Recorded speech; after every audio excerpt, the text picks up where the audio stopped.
아멘. 우리 좌우에 계신 분들, 앞뒤에 계신 분들 보시면 인사하겠습니다. 사랑합니다. 축복합니다.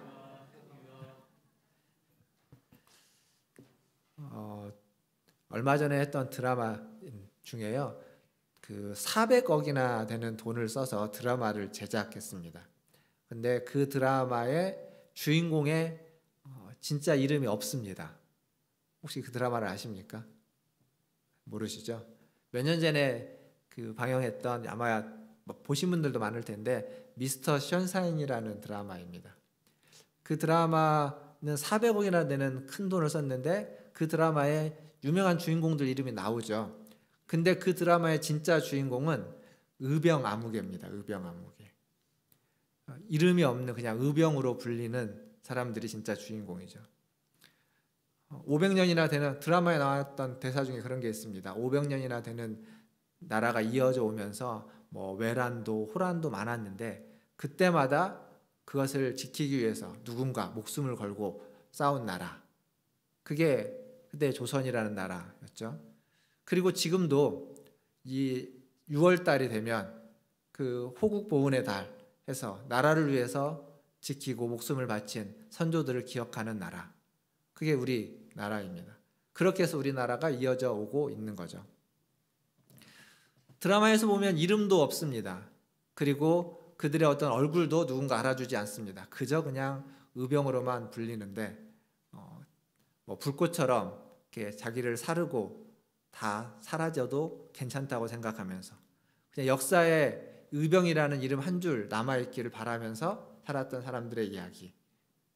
제가 왜 갑자기 드라마의 의병 이야기를 많이 하냐면, 한 나라가 유지되고 발전하는 데 있어서는 이렇게 이름도 없고 얼굴도 알려지지 않았던 그런 무명의 사람들이 필요합니다. 그들이 있었기 때문에 어쩌면 나라는 유지되고 발전할 수 있었다라고 이야기할 수 있습니다.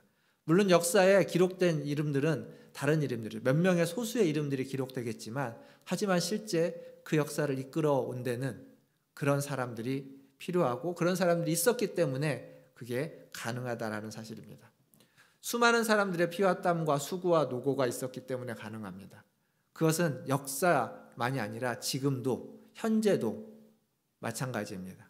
한 나라의 역사만이 아니라 어떤 공동체도 마찬가지입니다.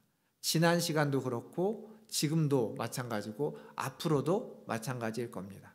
더불어 교회도 동일합니다. 물론 예수 그리스도의 십자가와 그 부활이라고 하는 아주 특별하고 거대한 사건, 기억해야만 하는 사건이 있고, 또 그 사건을 믿고 따르면서 목숨을 바쳐서 복음을 전한 우리에게 알려진 제자들과 유명한 하나님의 사람들이 있습니다. 그러나 그들 때문에, 그들만으로 그 복음이 지금 우리에게까지 온 것은 아닙니다. 그들이 물론 귀한 역할을 했겠지만 그들의 그 말씀을 따라 순종했던 무명의 사람들, 무명의 성도들, 그들이 있었기에 지금 우리는 신앙을 지켜오고 있고, 그리고 앞으로도 그 신앙은 지켜갈 것입니다. 우리가 잊지 말아야만 하는 덕목입니다. 몇 년 전 제가 재직 헌신 예배 때 이런 말씀을 드린 적이 있습니다. 그때 아브라함의 시험과 이삭의 시험 중에 어떤 시험이 더 어려운 시험일까요? 이렇게 여쭤보면서 설교를 한 적이 있습니다. 기억나십니까? 기억 안 나실 거죠. 기억 안 나실 겁니다. 아브라함의 시험은 어떤 시험이냐면, 하나님이 주신 그 독자 이삭을 하나님께 제물로 바치라고 하는 시험입니다. 이삭의 시험은 어떤 시험일까요? 그 아브라함의 그 시험에 그 제물이 되느냐 안 되느냐의 시험이죠.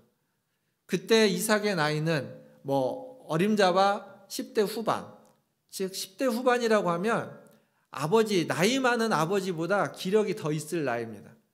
지금 우리 지민이가 중학교 3학년 몇 살이? 16살이죠. 16살인데 저보다 더 키도 크고 힘도 좋고 그렇습니다.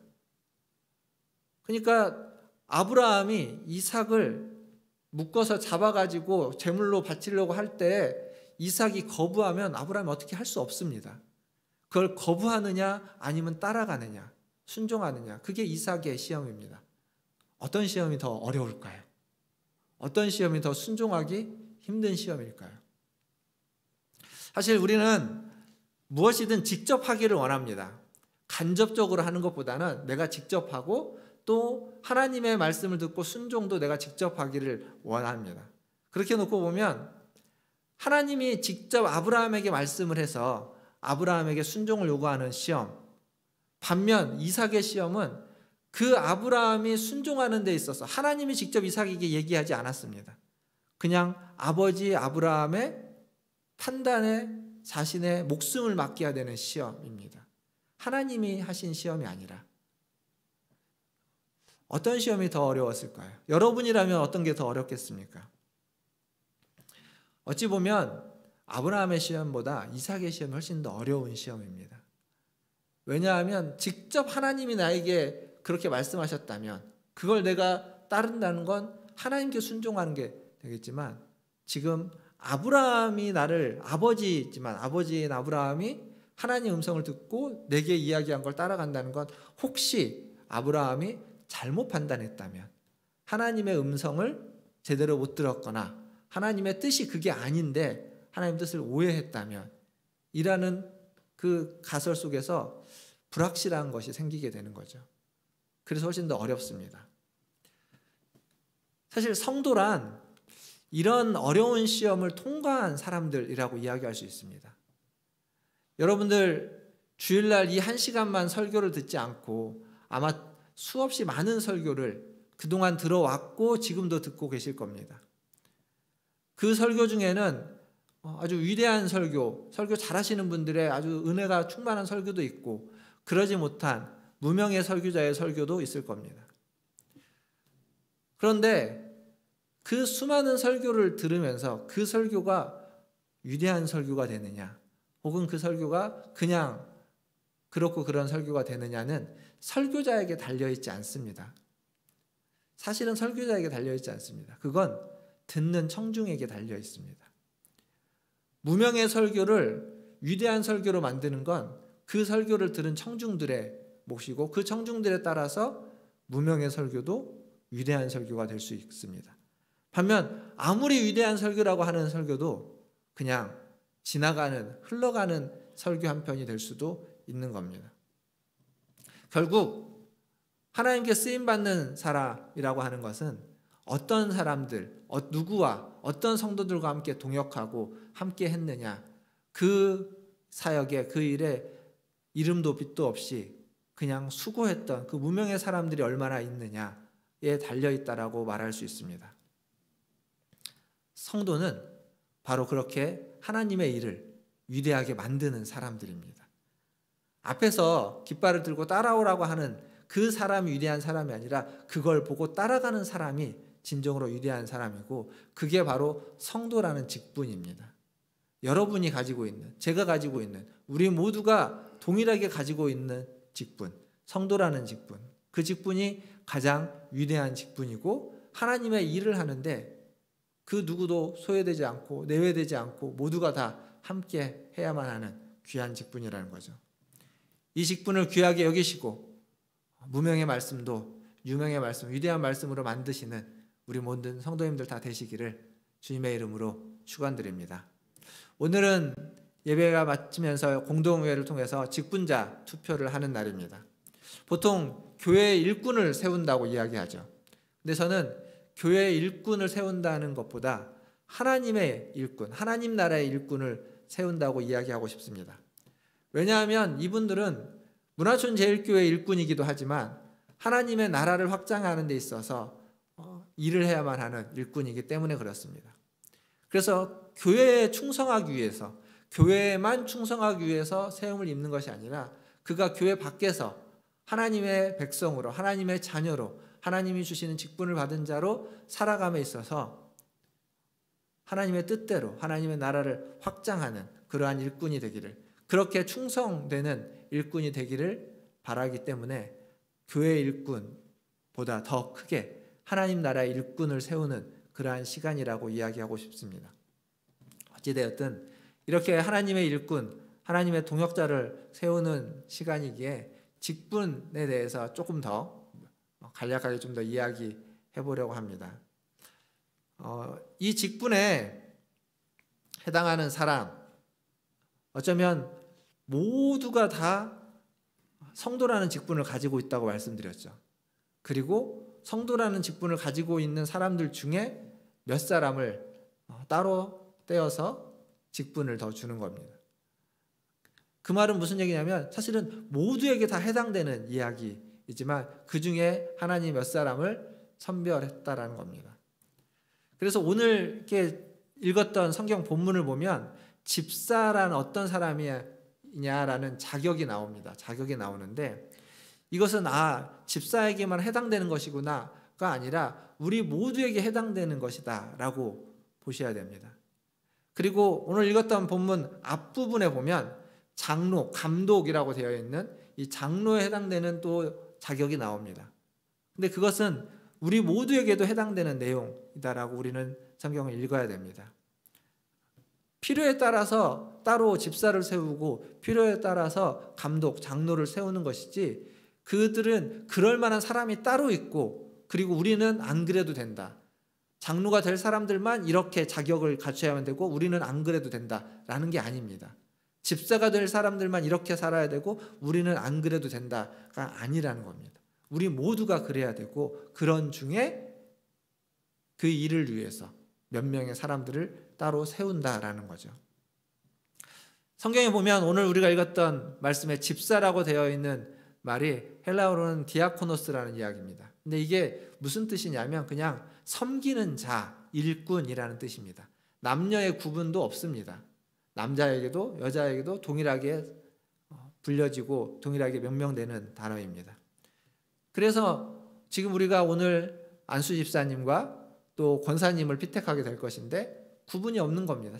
모두가 다 섬기는 자이고 모두가 다 하나님의 일꾼으로 세워지게 되는 겁니다. 그리고 거기에다가 우리가 이름을 집사, 권사 이렇게 붙여놓은 것뿐이지 하나님 앞에서 또 모두가 똑같은 상황에서 그 중에서 일꾼들을 남자 일꾼, 여자 일꾼들을 세우는 것이다 라고 이해하면 되겠습니다. 여기 자격에 대해서 간단하게 좀 말씀을 드려보면 오늘 우리가 읽었던 본문의 집사의 자격으로 얘기되고 있는 게 이런 거죠. 신중하고 그리고 일구이연하지 않고 술에 임박히지 않고 더러운 이 부정한 이득을 탐하지 않고 깨끗한 양심과 믿음의 비밀을 가지고 있는 자, 또 다른 일을 모함하지 않고 충성되고 건전한 가정을 가진 자다라고 이야기하고 있습니다. 이게 잘 보시면 뭐 이렇게 특별한 게 아닙니다. 지극히 당연한 하나님의 백성이라면 하나님의 사람이라면 지극히 당연한 어떤 자격입니다. 그리고 그 앞에 나오는 이제 감독, 장로의 자격을 좀 한 번 더 보면 말씀을 보면 거기에는 조금 더 구체적으로 몇 가지가 더 있습니다. 한 아내의 남편이고 또 절제, 신중, 단정한 자, 나그네 대접하기를 잘하고 가르치기를 잘하는 자, 그리고 술 즐기지 아니하고 구타하지 않고 관용하고 관용을 베풀고 돈을 사랑하지 않는 자, 자기 집을 잘 다스리며 모범이 되고 세상에서 이웃들에게 사람들에게 선한 증거를 얻는 자, 평판이 좋은 자라는 얘기죠. 그러니까 장로의 직분, 장로의 자격이라고 하는 건 조금 더 구체적으로 표현했지 앞에 거와 별로 그렇게 다르지 않습니다. 개인적인 덕목이 있고 그리고 가정이 있고 더 나아가서 다른 사람들에게 어떻게 평판을 얻고 있느냐 이것까지 얘기해 주고 있습니다. 내적인 자격, 외적인 자격, 그리고 사람들의 평판까지 포함하는 거죠. 사랑하는 성도 여러분, 여러분에게 한번 질문하고 싶습니다. 스스로에게 한번 질문해 보십시오. 이런 자격들 뭐 여러 가지가 있지만 그 중에 다른 건 다 차치하고 나는 나의 이웃에게 다른 사람들에게 좋은 평판을 얻고 있는가? 나는 이웃에게 모범이 되고 선한 사람으로 말해지고 있고 불려지고 있고 알려지고 있는가? 스스로에게 한번 답해 보시길 바라겠습니다. 많은 교회에서 직분자를 세우는 방법들이 여러 가지가 있습니다. 저희 교회도 이전에는 그 피택 대상이 되시는 모든 분들을 대상으로 놓고 이렇게 다 투표를 했다고 합니다. 그래서 3분의 2가 나와야 되기 때문에 1차로 투표가 끝나기 어려웠겠죠. 근데 이제 그렇게 하지 않고 그 중에 피택 대상이 되시는 분 중에 일부를 추천을 받아서 또 몇 가지 절차를 거쳐서 사람을 세우고 후보자를 세워서 투표를 하는 교회들도 많이 있습니다. 특별히 이제 큰 교회들은 그렇게 할 수밖에 없습니다. 인원이 많기 때문에. 그러면 그렇게 추천을 받았을 때 이 추천받은 사람이 과연 후보자로서 합당한지 여러 가지 과정들을 거쳐서 그의 뭐 신앙생활, 훈련 받았던 것, 그리고 교회에서 봉사하는 것, 여러 가지 것들을 이렇게 검토를 합니다. 그래서 이렇게 절차를 거쳐서 이제 후보자로 세우게 되죠. 제가 이제 말씀을 준비하면서 어느 책을 보니까 그 서울로의 서현교회라고 그 교회 원로 목사님인 김경원 목사님 쓰신 책에 보니까 그런 과정을 거쳐가지고 후보자를 이렇게 최종적으로 세웠는데, 장로를 세우기 위해서 최종적으로 했는데, 투표하기 전에 무슨 일이 어떻게 우연한 기회에 알려졌냐면 이분이 이중 가정생활, 외도를 해서 이중 생활을 하는 것을 알게 됐습니다. 목사님이 그 책에다가 뭐라고 쓰셨냐면 너무 놀랐다고. 그분의 훈련도 성품도 사람들이 하는 얘기도 하나도 그럴 만한 요소가 없었는데 우리가 알 수 없는 그러한 사람이 있었다는 거죠. 그러한 면이 있었다는 겁니다. 또는 이런 일도 있습니다.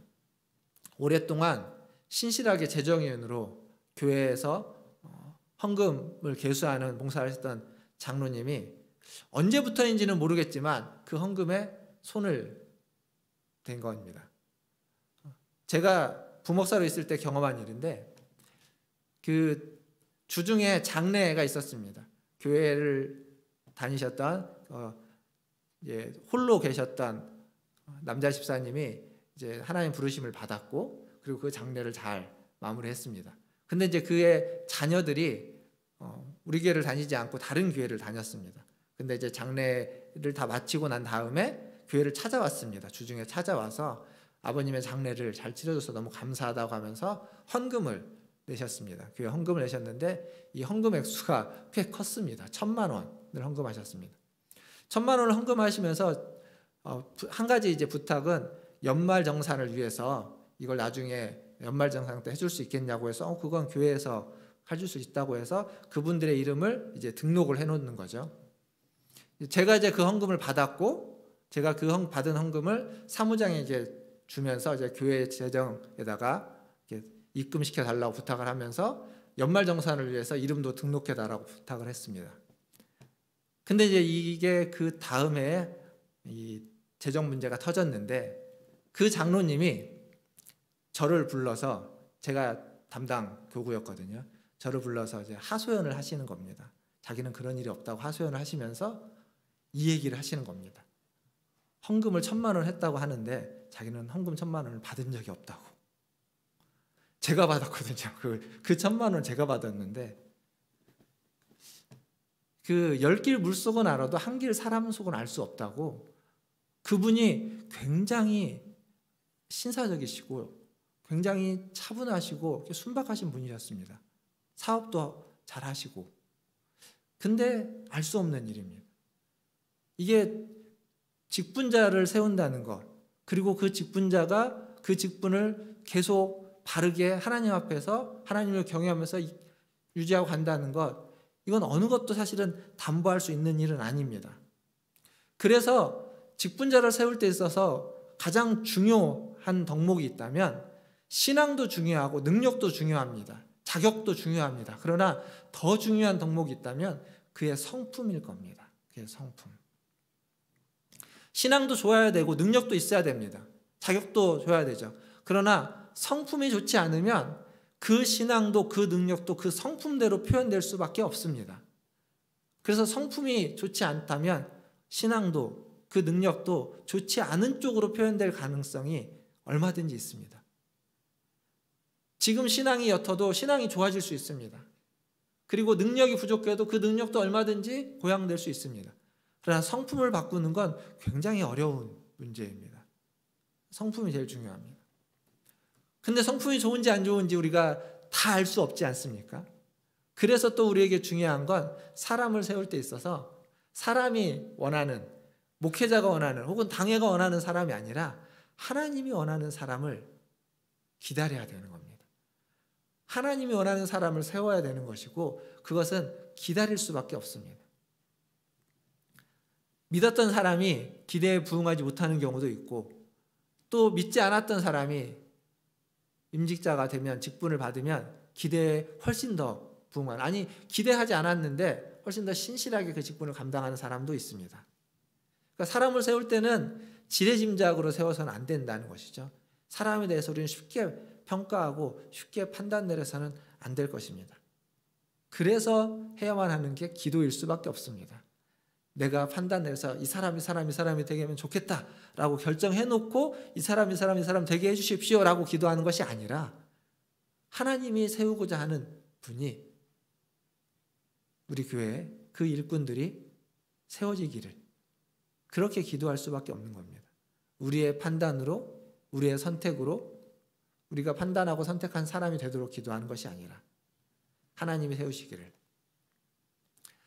사람을 믿고 기다리는 것이 아니라 하나님을 믿고 기다리는 것이죠. 하나님이 세우시고 하나님이 그 사람들에게 그 받은 직분에 합당하게 또 능력도 주시고 믿음도 주시고 감당할 수 있는 힘도 주실 거라고 믿고 기다리면서 세우는 겁니다. 말씀을 맺겠습니다. 오늘은 투표가 있어서 또 공동회의를 해야 돼서 좀 말씀을 짧게 준비했습니다. 질문을 하나 해보겠습니다. 사실 오늘 투표하고는 상관이 없는 질문인데 장로가 되려면 꼭 안수 집사를 해야 할까요? 해야 할까요? 안 해도 될까요? 그러니까 서리 집사는 혹은 그냥 성도는 바로 장로가 될 수 있을까요? 없을까요? 예, 모르시죠? 있습니다. 장로의 자격에 안수 집사, 서리 집사 기준이 없습니다. 그냥 성도면 됩니다. 그러니까 안수 집사를 거치지 않고 바로 집사에서 장로로 임직을 받을 수도 있습니다. 근데 그런 예를 저도 본 적은 없습니다. 그 교회 헌법상에는 가능합니다. 불가능한 게 아닌데 그런 예를 본 적이 없습니다. 왜냐하면 그렇게 가기 위해서라기보다는 그렇게 직분을 받기 위해서 그 사람이 하나님 앞에서 세워지는 과정들이 언제나 있고 그 과정들을 거쳐가기 때문에 그렇습니다. 그게 더 높은 직분이기 때문에 여기를 반드시 거쳐가야 된다 그런 의미가 아니라 하나님 앞에서 일꾼으로 섬기는 자로 세워질 때에 그러한 과정들을 거치기 때문에 그렇습니다. 지금 오늘 피택되실 7분은 집사님과 안수 집사님과 우리 권사님들 7분은 우리 모두가 다 하나님 앞에서 같은 직분을 가지고 있는 사람입니다. 성도라는. 그러니까 피택되시는 7분도 성도라는 직분을 이미 가지고 있고 또 그분들을 피택하는 우리들도 성도라는 직분을 가지고 있습니다. 그래서 성도는 모두가 서로가 서로를 필요로 하는 사람들입니다. 직분을 받는 사람들만 우리를 필요로 하는 것이 아니라 우리도 그들을 필요로 하고 그들도 우리를 필요로 하는. 그러니까 어찌 보면 이 중에 이미 직분을 먼저 받으신 분들이 많이 계시죠. 그분들도 성도이시고 그리고 지금은 직분을 받지 않았지만 나중에 직분을 받으실 분들도 여전히 동일한 성도이십니다. 그리고 우리는 서로를 필요로 하는 존재일 수밖에 없습니다. 그래서 서로를 위해서 기도해 줘야만 하는 거죠. 베드로전서 3장에 보면 4장입니다. 베드로전서 4장에 보면 이런 말씀이 있습니다. 서로가 서로를 필요로 한다는 사실을 베드로는 이렇게 이야기했습니다. 이 말씀을 읽고 말씀을 마치려고 합니다. 4장 8절부터 10절까지인데 무엇보다도 뜨겁게 서로 사랑할지니 사랑은 허다한 죄를 덮느니라. 서로 대접하기를 원망 없이 하고 각각 은사를 받은 대로 하나님의 여러 가지 은혜를 맡은 선한 청지기 같이 서로 봉사하라. 서로 사랑하고 서로 대접하고 은사를 받은 대로 직분을 받은 대로 서로 봉사하라 라고 이야기하고 있습니다. 우리가 서로 해야만 하는 일들입니다. 피택을 받은 분들은 피택을 받은 대로 그분들을 피택하신 분들은 피택하신 대로 우리는 모두가 다 성도라는 직분을 가지고 있고 그것을 가지고 서로 사랑하고 서로 대접하고 서로 받은 은사에 맞게끔 봉사하는 것, 그것이 우리 모두가 해야만 하는 일입니다. 오늘 이렇게 서로 한 지체가 되어서 날마다 서로 사랑하고 대접하고 봉사하시는 우리 문화촌 제일교회 모든 성도인들 되시기를 주님의 이름으로 축원드립니다. 기도하겠습니다. 이따가 투표를 할 때도 잠깐 하겠지만 시간 기도할 때는 오늘 말씀을 기억하면서 내가 받은 성도라는 직분에 감사하며 그 직분에 합당한 삶을 살기 위해서 기도하시고, 더불어서 오늘 피택되실 7분의 피택자들을 위해서 하나님께서 세우신 그 피택되신 분들이 그의 직분을 잘 감당할 수 있는 믿음과 또한 능력과 신실함을 달라고 우리 같이 한 목소리로 1, 2분 정도 기도하도록 하겠습니다. 기도합니다. 하나님 감사합니다.